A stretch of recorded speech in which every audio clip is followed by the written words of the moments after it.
and the green cough goes out, and they go, oh, it's just a cough. I think if you could see my cough, I think I would intentionally cough on your stuff. It's like licking your food, right? You know, you see a piece of cake in the buffet, it's the last piece. You wouldn't have to lick on it anymore, you know? Last piece, the last wing in the tray. That's twisted, isn't it?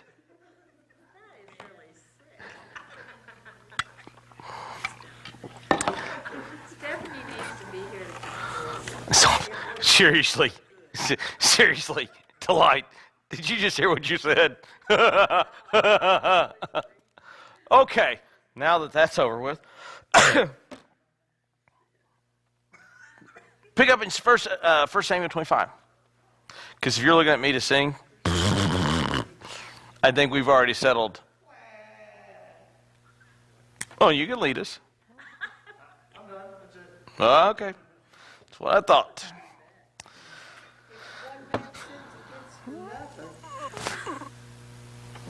Is that in 1 Samuel 25? No, I think that's in 1 Samuel 24. Yeah. All right, 1 Samuel 25. Now, Samuel, for the first half of the book, was an integral part of 1 Samuel, was he not? He was like the man. I mean, he was chosen by God, born of a barren mother named Hannah, dedicated at the temple, was the guy when the priests were doing the absolutely most abhorrent thing possible. He was doing everything right, okay? Now check this out. This is his funeral. Ready? 1 Samuel chapter 25, verse 1. Now Samuel died, and all of Israel assembled and mourned him, and they buried him in his house at Ramah.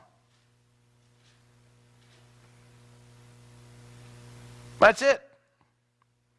The guy that has done so much for Israel, now he's enacted the king, has pretty much simply has run his course, and that's the end of things. Well, interesting thing, John Calvin, the theologian of the 5th century, refused to allow anyone to put a gravestone marker down for where he was buried. And the reason being is the worry and the concern that he would become, or that his gravestone would become a shrine or a place of a cult. And so you kind of have that same kind of thing. And they just buried him at his house. And they trucked on. So the story ends very abruptly for Samuel. And then we get into this very interesting interplay between, how many of you have heard the story of Abigail? Familiar with it? We're going to look at tonight. Sadly, people use the story of Abigail to justify spousal abuse. And they go off the language that's in there. And we're going to look at some of the verses here. So let's pick up here. Chapter 25, verse 2. And there was a man in Moab whose business was in Carmel. The man was very rich, and he had 3,000 sheep and 3,000 goats. And while he was shearing the sheep in Carmel, now the name of the man was Nabal. And the name of his wife was Abigail, and the woman was discerning and beautiful. But the man was harsh and badly behaved. And this is where they began utilizing the issue between, because of his nature, that he was an abusive individual. I want us to know, what do you see right off the bat between the two? The wife is? Very attractive. She's beautiful and she's discerning. And so that means that she can look at a situation and go, I probably wouldn't touch that hot pot. Nabal, on the other hand, look at the definition. Harsh. Right? And badly behaved.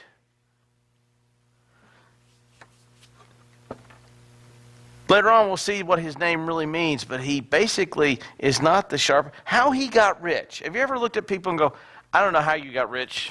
Oh, look at that. I don't know how you got rich because you're dumber than a box of rocks. Right? Have you ever looked at that? Ever wondered how certain folks just made their fortunes? This guy has a lot of sheep, but he is poorly behaved. And his name, I won't tell you what it means just yet,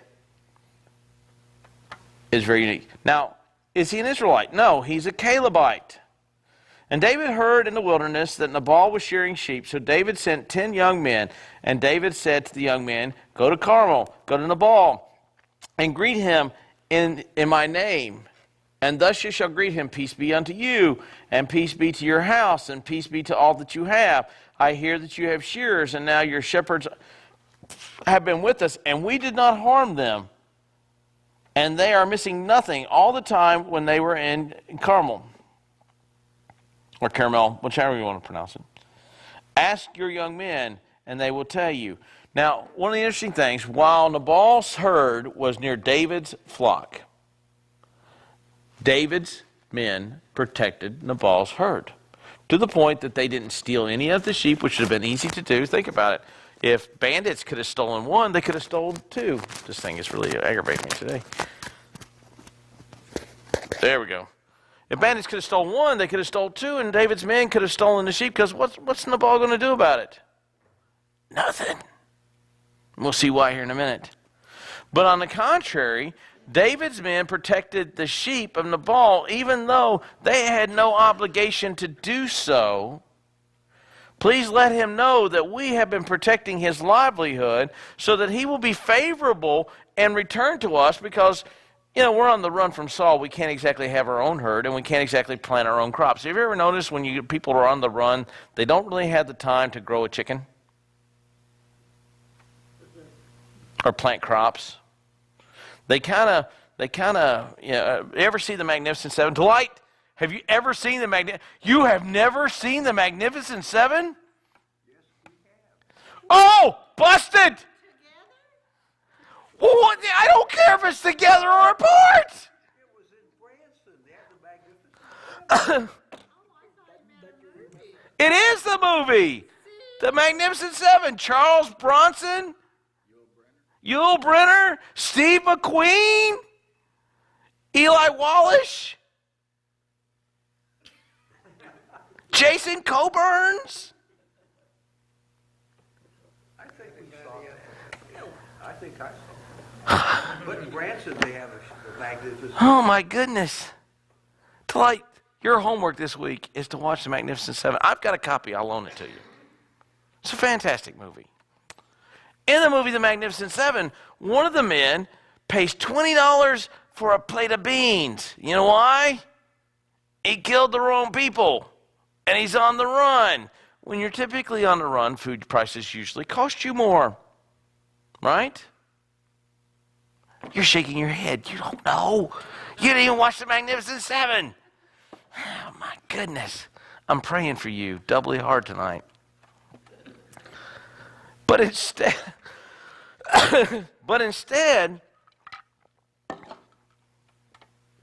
of stealing the sheep, they guarded the sheep, and they didn't take anything. They could have easily roughed these guys up, and then they've come to Nabal and say, hey, look, we have taken care of you. We're asking that you kind of return a little bit to us. You don't have to, but it would be really, really nice. Ask the young men, they'll tell you, therefore, let my young men find favor in your eyes, for we have come on a feast day. Please give us whatever you have in your hand to your servants, to the servant of David. Now, it's a simple request, right? And it's an honorable request. Look, we've taken care of your flock. We come to you on a feast day. We have no food. We're asking you to give us whatever you have on hand. We're not asking you to cut up all your herd.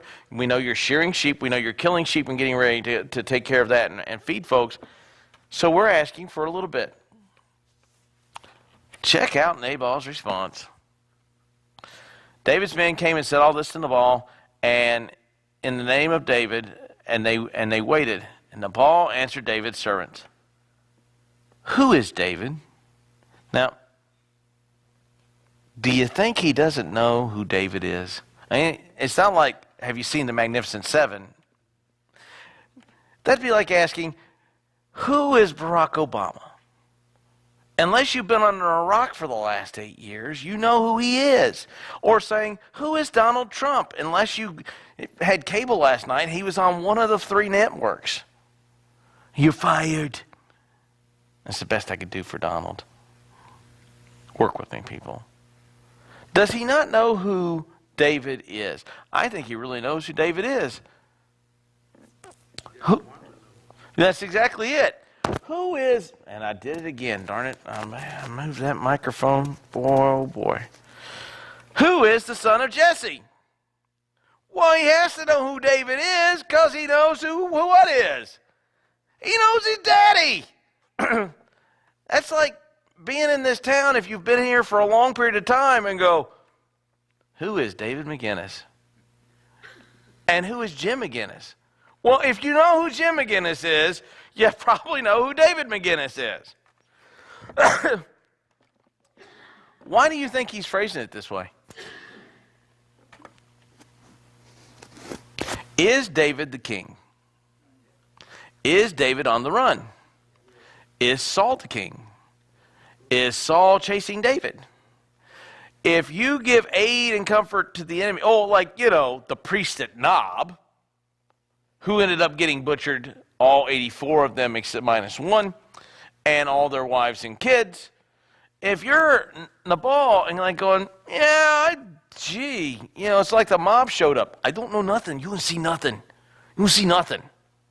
You just look away. You didn't see nothing. Nabal is playing this very cool, and he's being very foolish, though, because who's closer to him, Saul or David? David. You're kind of in a spot where you're like going, probably the best thing not to insult this guy. There are many servants these days. No, he's going to go into lecture mode. There are many servants these days breaking away from their masters. What is the accusation? Is David a faithful servant of Saul, or is David a usurper? David's a usurper. Has David demonstrated that he's been a usurper in the first 25 chapters? Now, granted, he wasn't around for the first handful, but now that he's been around for a while, has David been the usurper? Has David gone out of his way to be the usurper? How many times so far has David had the ability to kill Saul? At least once, right? Saul was in the cave relieving himself while he was in there doing his business. David cuts the corner of his robe off. He could have killed him and been free. Could have usurped the throne.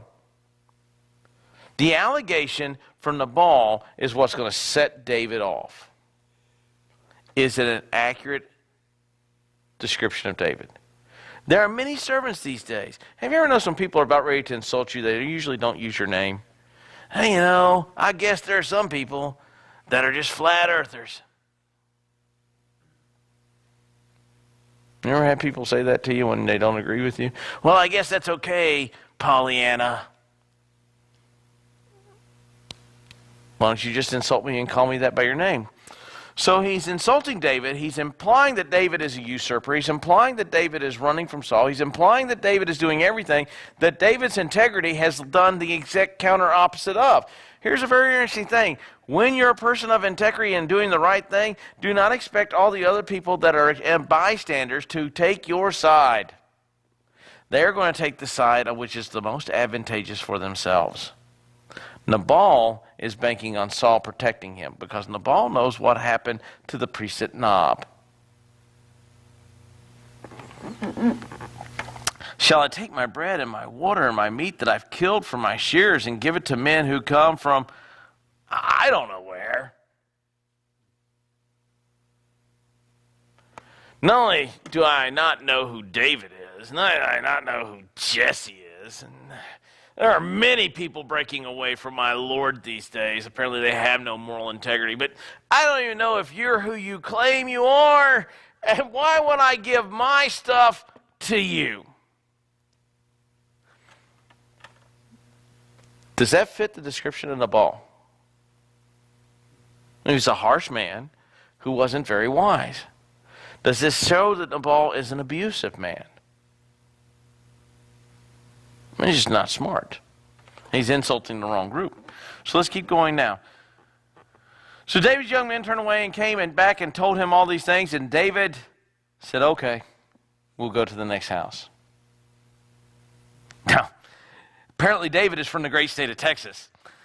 And David said to his men, every man strap on your sword. I'm going to go and kill the man. Is he killing the man because he refused to give him food? I think that is a sub-point. And you'll see why I think that here in a minute. I think the real reason why he is going to go and kill Nabal is because he has proffered an insult against David's character. There are many men who are breaking away from their master. Oh, and by the way, I'm not giving you any food. Everybody grab their sword. It's killing time. He's about ready to cut fence and sort things out, is he not? And every man strapped on his sword, and so David put on his sword, and about 400 men went up after David, while 200 men remained with the baggage. Is David playing now? He sent a nice request. Peace be to you, peace be to your family, peace be upon your house. Peace is now over. I'm coming, I'm killing you, I'm taking your stuff.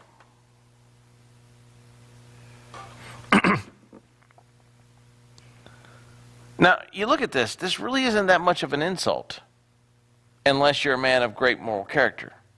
And you'll see here in a minute where David is going to almost do what a Saul would do, almost let his pride drive his train. And he's going to get called on it here in a minute. One of the young men told Abigail, Nabal's wife, and behold, David sent messengers from the wilderness to greet us, and he railed against them. Yet these men were very good to us. We suffered no harm. We did not miss anything from the fields. As long as we went with them, they were, check this out, a wall to us both by night and by day. These men were a shield against what? Marauders, bandits, other animals. We had no worry. None of our stuff went missing. Y'all remember the days when you could leave your door unlocked, right? The only reason you leave your door unlocked today is if you're trying to trap somebody in your house to kill them later on, like a bad episode of Criminal Minds. Don't watch it till they give you nightmares. Really will. Right? Think about it. The only time you leave your door unlocked is if you forget to lock the door on your way out, or you're trying to bait somebody to come into your house because you're a serial killer. You think about it. I don't leave the house. I don't go into the backyard without locking all the doors on the front half of the house. Why? Why? I don't want to have some weirdo in there looking through my stuff and then me come in there. But years ago, you could leave your doors unlocked. These men could leave their stuff on the ground. They could leave it wherever they wanted. They had no fear of David's men. David's men did not need to take anything from them. David's men did everything of integrity to keep these men safe. Did they have an obligation to keep them safe? Didn't have an obligation at all. They have no contract with this man. They have no reason to keep this man safe other than their own integrity. And Nabal has just insulted that integrity.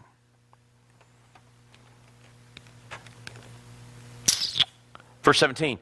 Now we know this. Now therefore know this. Consider what you should do. For harm, check this phrase out, harm is determined against our master and against all his house. And he is such a worthless man who cannot, that no one can speak to him. He is a knucklehead who is an idiot. And what he has just done is brought death upon our own house. He thinks he's being cute. He thinks he's being coy. He insults a man who has 600 armed men not that far from your house, and he thinks Saul's going to save him. David's coming with 400 men for the one sole purpose. I'm going to exterminate all that Nabal has and take what I want. Can you imagine? I see a Facebook meme every now and then. People would be less offended if we returned back to dueling. You ever thought about that? If we went back to dueling, people would quit being so offended, don't you think? I think so. I'm offended at that. Well, let's go in 20 paces with a firearm. Okay. 20 paces with a firearm. I'm pretty good. I'm pretty good. Raymond Lindholm probably outshoot me. Well, not probably. Raymond Lindholm would outshoot me. Well, I'm pretty good at 20 paces. People really get less offended because of an offense. Nabal is about ready to get wiped out. Let's keep looking. I don't think he is. I think he's a very good party animal, as we'll see here in a little bit. Nabal is kind of like, you know, the guy in school that ran his mouth a lot, that talked a lot of trash but could never really back it up. That's kind of the way I take his character. He's the trash talker that can't back it. There's a video going around on Facebook where it's really like a cage fighting match. It's a Marine in a circle with a bunch of folks around, and this one guy is getting the crowd pumped up, and he's waving this way, and he goes over and puts these fingers in the guy's face and then dances away, and he does a bunch of spins and a bunch of flying kicks, and he does another flying kick, and all the Marine does is, as he's coming out of a flying kick, punches him right in the mouth, and he passes right out. That guy worked for 10 minutes getting the crowd wiped up. One punch, guy's down. He had a lot of cool moves. Like in Indiana Jones, Raiders of the Lost Ark. You've seen that one? Success!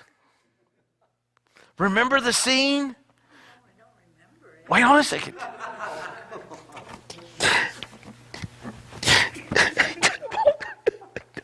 I'm giving this up for Lent. Anyhow, remember the scene where he's in the Egyptian town, and the assassin comes out with the big sword, and he starts whipping the sword around, and he's ha ha ha ha. And Indiana Jones just grabs his pistol and goes, bang! And the guy drops over dead. No. Homework assignment tonight, Delight. Homework assignment. The guy was all that. He had a cool looking sword. He had some cool looking moves. One bullet put him down. And he was huge too. But here's the great thing about a bullet. It stops big and tall. Size doesn't matter. That's kind of what Nabal is. Man, he's got a great game, but he's about ready to get smoked on the first order.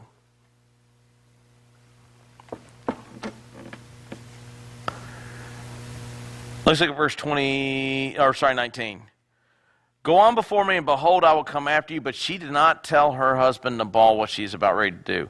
She rides out. Right? Verse 21, now David had said, surely I have guarded all that this fellow has in the wilderness, so that nothing was missed of all that belonged to him, and he has returned to me evil for good.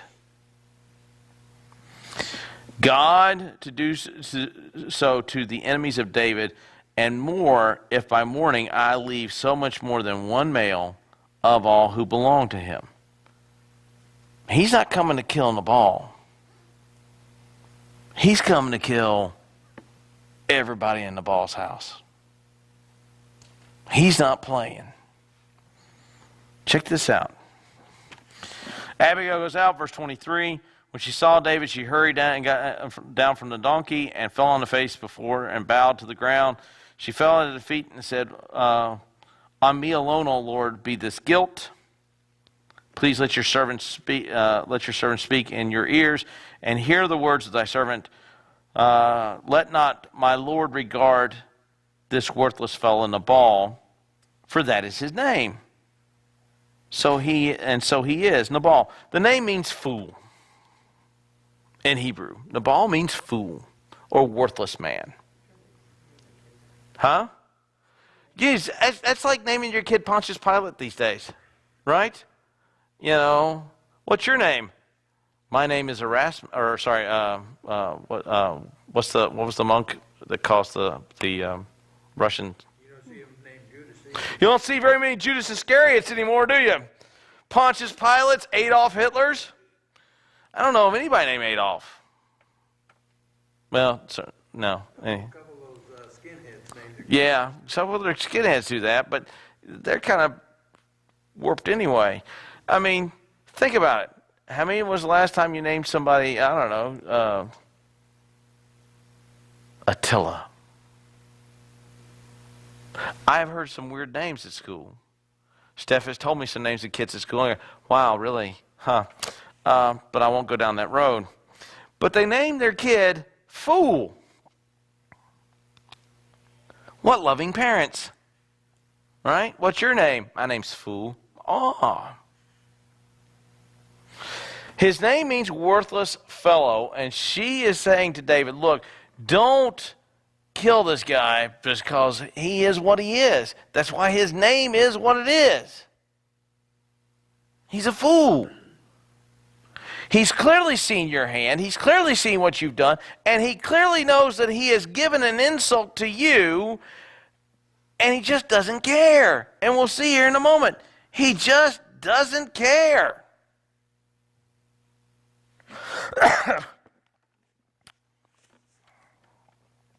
Now then, my Lord, as the Lord lives, we're in verse 26, and for your soul, and as for your soul lives, because the Lord has restrained you from blood guilt and from saving with your own hand, now let your enemies and those who seek to do evil to my Lord be as Nabal.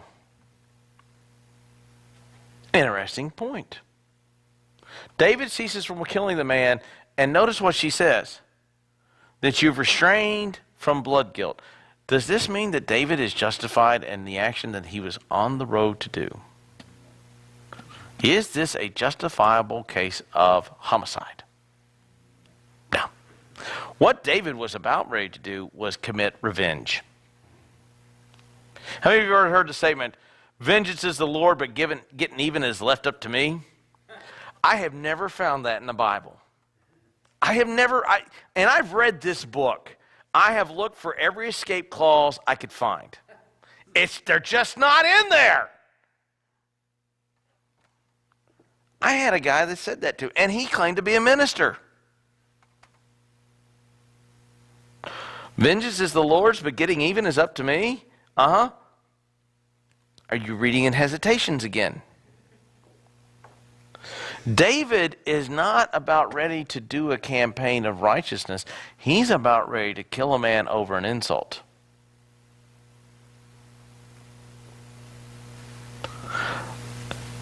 Blood guilt saved from your hand. Now let your enemies be as Nabal. Now how is that going to happen? Well, let's take a look at this. Now let this present that your servants has brought to my Lord be given to your young men who follow after you. Please forgive the trespass of your servant, for the Lord will certainly make my Lord a sure house. By the way, capital L, lowercase l. Because lowercase l, the Lord fights the battles of the uppercase L, the Lord, and evil shall not be found in you as long as you live. If men rise up to pursue you and to seek your life, the Lord shall be the Lord shall be bound in the bundle of the living in the care of our Lord your God. She's kind of preaching at him, isn't she? Right? Let's jump down here. Verse 30, then when the Lord has done to my Lord according to all the good that he has spoken concerning you and has appointed you prince over Israel, my Lord shall have no cause of grief or pangs of conscience for having shed blood without cause, for my Lord working salvation himself. When the Lord has dealt well with my Lord, remember your servant. If this man had something that he owed David and David comes to kill him, David is justified in doing so. The insult that he proffers against David is what David goes to kill the man. It's a twofold. You've protected my stuff, I give you nothing. But more than that, you are a dishonest servant to the king. And notice what she says. When you become king, because you will become king, you now don't have to worry about guilt. How many of us have ever taken revenge and been guilt-ridden because while revenge is sweet, it also leaves a long, long, bitter taste in the mouth, does it not? I have gotten even with a lot of people, and when I did it, went, that'll teach them not to mess with me. But there's a little bit of me that I sit and I go, man, that was just wrong. That was not the right thing to do. That was not the right way to behave. We have seen people who make absolute fools of themselves and then realize the regret of it. And then here's the thing about it. Can you take it back? No. It's almost like once you pull the trigger on a gun, all the crying in the world will not retrieve that bullet. That bullet is gone, and whatever it hits, it hits. Revenge is the same thing. Once you fired, it's gone. All the crying in the world, all the I'm sorry's in the world, people may forgive you, but there will be a cloud around you. David, you don't want to start your kingdom this way. That's the way of Saul. That's what Saul does. You don't want to start your kingdom off this way. Now, David screws up royally later on. We see this with Bathsheba, and we know how much that haunts him for the rest of his life. Imagine what happens if he slaughters the whole house of Nabal over the fact that he won't give him food and he calls him an unjust servant. Usually in a case like this, when we go to act like that, what is the justification for our actions? I have a right to this because the person did what? Wronged me. They have offended me. They have said something untrue about me. Folks, hang around the world for a while. People say a lot of things that aren't true about you. If you watch the news, if you watch the news that's pro one side or the other, they kind of help push their candidates to make them look good, right? And they attack the other side. I watched the debate last night. Apparently they're all cheaters and liars.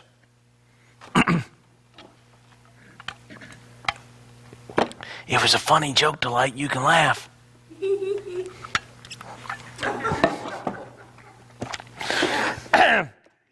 And we will just move on from there. For surely as the Lord God lives, who has restrained me from hurting you, unless you had hurried and come to me, truly by morning there would not have been left to Nabal so much as one male.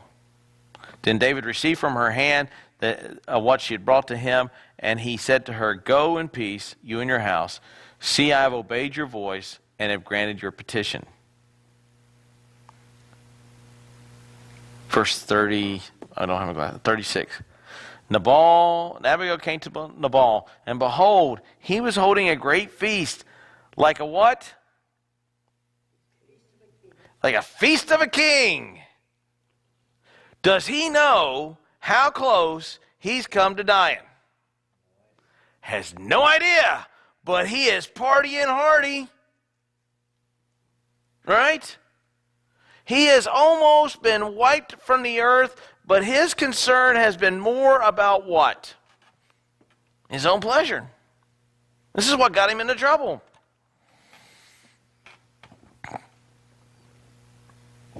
And Nabal's heart was merry within him, for he was very drunk. So she told him nothing until morning light. And in the morning, when the wine had gone out of Nabal, his wife told him these things, and his heart died within him, and he became like stone. Have you ever seen someone who really has found out just how close to death they came and watched the blood run out of their face?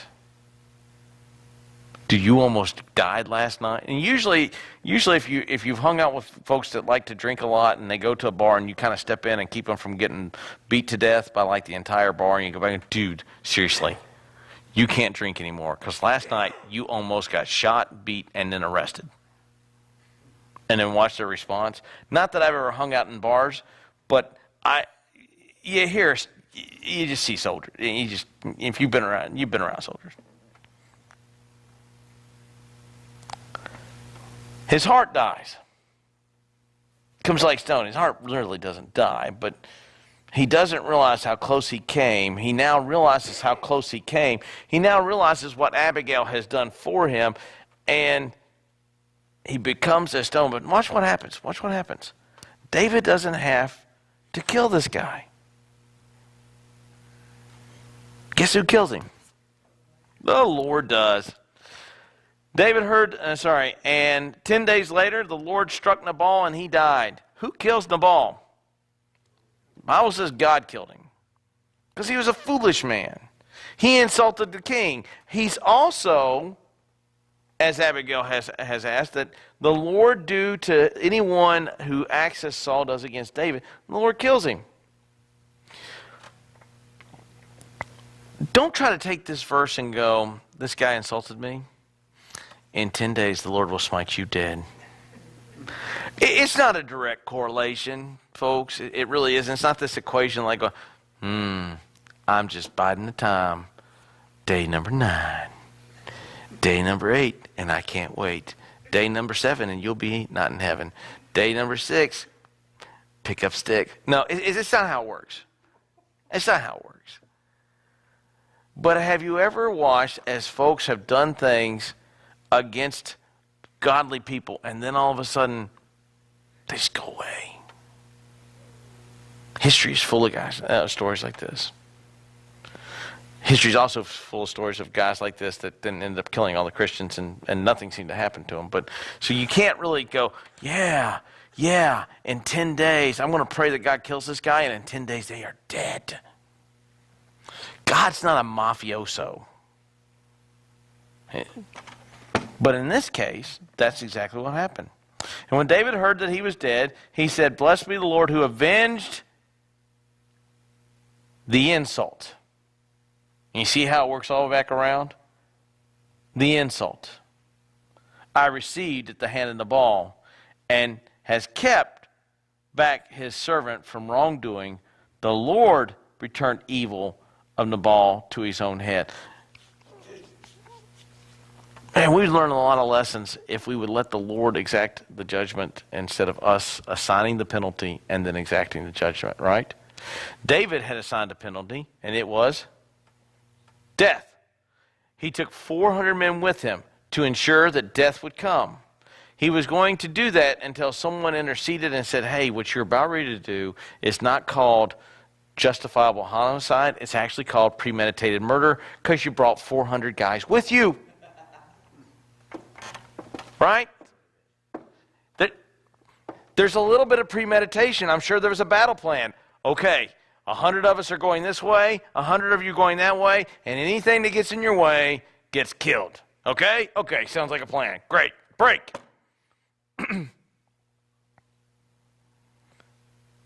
Imagine what would happen if when slights occur, people sat back, calmed down, and if it's truly a great insult, let the Lord exact the punishment.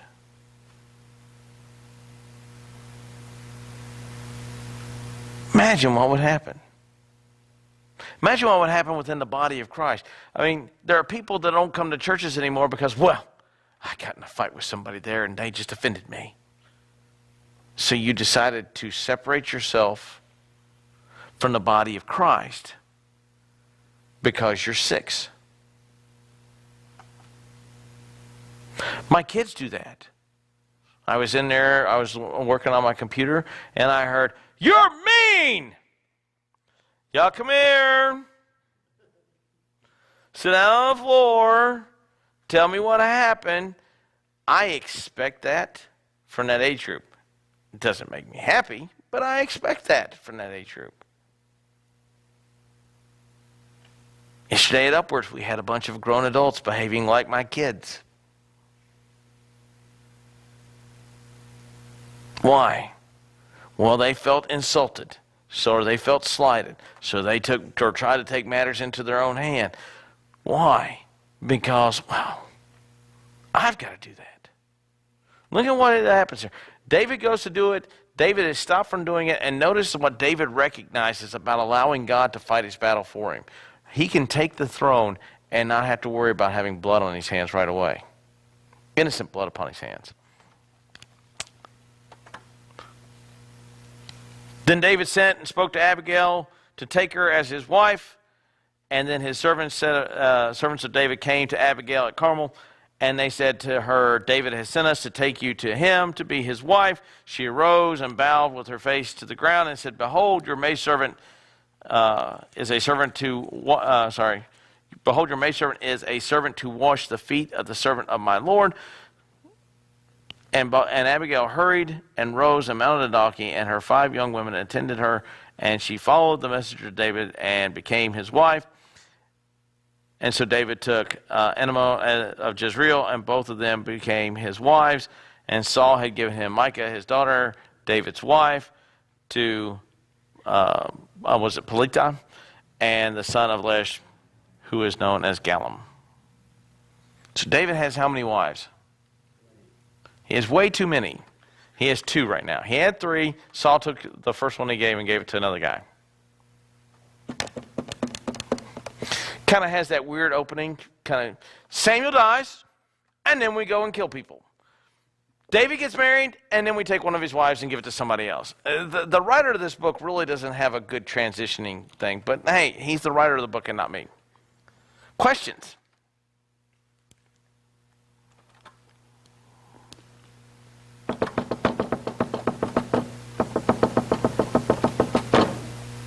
Yes, no? Okay. Well, let's circle up for our prayer time, and then we will dismiss. And hopefully there's enough time for you to catch the halftime show. I don't know who's doing the halftime show this year. I kind of got tired of it after I saw the Rolling Stones, and then I realized they needed to take a break.